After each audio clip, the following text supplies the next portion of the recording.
France Inter.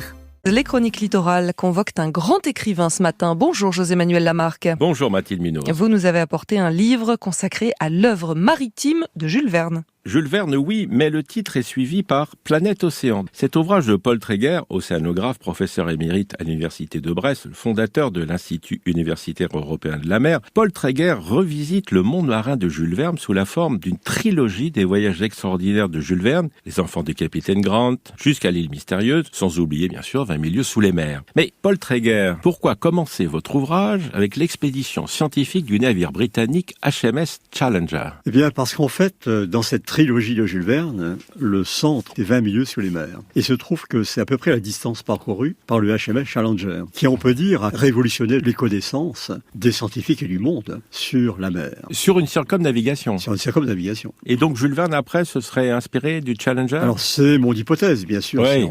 Il est dans l'ambiance. Mais Jules Verne, en fait, avait à la fois des accointances avec la Société de géographie, dont il était membre, et aussi avec les scientifiques, parce que, dans sa jeunesse, il avait bénéficié d'un lien avec les Arago, le clan Arago, je dirais, à la fois François, décédé à l'époque, qui était de l'Académie des sciences, dont bénéficiait Jules Verne, et par conséquent, il était au top de toutes les découvertes à la fois scientifiques et techniques. Alors, Paul Tréguer, pourquoi les enfants de Capitaine Grant, 20 milieux sous les mers, l'île mystérieuse ? Alors, on est sur 3 histoires complémentaires. La première histoire, c'est une circumnavigation dans l'hémisphère sud. On va partir, une bonne raison bien sûr, à la recherche du capitaine Grant, disparu quelque part, rendez-vous compte, quelque part, sur le 37e degré de la latitude sud. Et ça va être bien sûr un excellent prétexte pour nous amener au Chili, à l'embouchure du Rio Biobio, à Tristan da Cunha, à l'île Amsterdam, en Australie, puis en Nouvelle-Zélande. Et donc, qui nous amène à faire cette découverte d'un monde mystérieux, avec des albatros, avec les éléphants de mer, avec les manchots. Et donc, on va partir à la découverte du monde grâce à cette première circumnavigation. Ensuite, on rentre, si on peut dire, littéralement dans la mer, avec 20 milieux sous les mers. Et 20 milieux sous les mers, c'est aussi une circumnavigation, pratiquement. On va partir du Japon, dans un sous-marin, et puis on va finalement finir l'aventure aux îles Lofoten. Et là... Au nord de la Norvège. Au nord de la Norvège, dans le fameux Maelstrom. Et là, le sous-marin disparaît, on ne sait pas ce qu'il devient. Et nos 3 héros, alors à la fois 2 Français et un Canadien, sont sauvés mystérieusement. Et on va retrouver le Nautilus dans l'île mystérieuse, puisque cette île,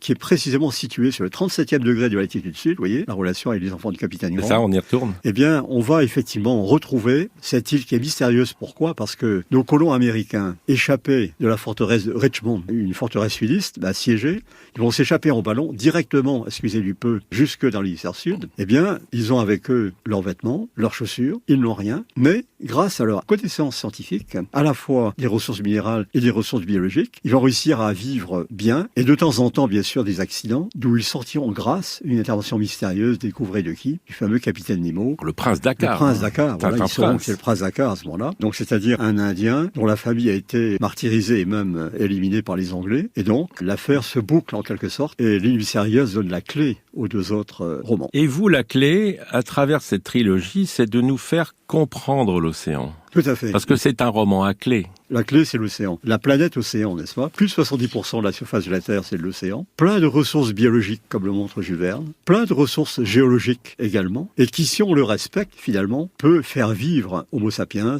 peut faire vivre notre humanité. Votre livre, c'est comprendre l'océan, mais sauver l'océan. Sauver l'océan. Et c'est tout à fait fondamental puisque on sait aujourd'hui le rôle qu'il joue pour la régulation du climat. On sait aussi qu'il est impacté par le climat, mais on sait aussi qu'il offre des solutions pour adapter notre société à l'évolution climatique. Donc c'était une volonté au départ de l'écriture ou vous en êtes rendu compte en écrivant ? C'est la convergence en fait de 2 points de vue. Bien sûr, en tant qu'océanographe moderne, si je peux me permettre, une vision moderne de l'océan, et je revisite Jules Verne avec plaisir, mais c'est une passion d'enfance. Merci à vous, Paul Tréguer. Jules Verne, Planète Océan, est édité chez l'Harmattan. À demain, Mathilde Munoz. À demain, José-Manuel Lamarque.